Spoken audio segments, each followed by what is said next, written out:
What Kazakhstan means to me? As a child, I didn't think about it so deeply.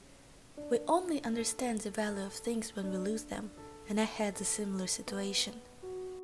I was about 8 years old when I first left Kazakhstan.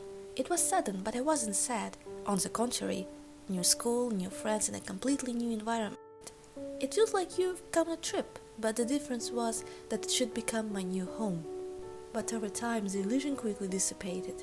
I still have notes in my diaries about how much I wanted to come back. I felt like I'm losing a part of myself, filling it with something that doesn't belong to me. I was alone in a completely strange place, with which you have no relation to. So it turned out that I grew up with a different mentality, knowledge of someone else's history, someone else's language, and someone else's customs. Coming back to Kazakhstan when I turned 13 was scary. I was scared that I wouldn't fit in anymore. I still remember the day when I left the airport and breathed my country's air for the first time. Lots of memories came flooding back at once.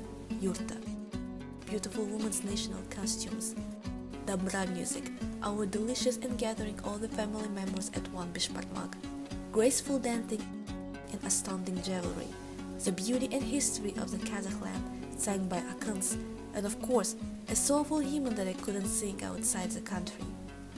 So what does Kazakhstan mean to me? I asked myself that question again that day. I understood the meaning of the word homeland. I found that lost part of me. Kazakh people need to know language, history and customs of our country, not because it's some duty imposed on you by your elders, but because it's who you are.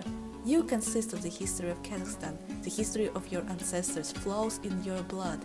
I've learned that hard way, that losing that connection is like losing a big, important part of myself.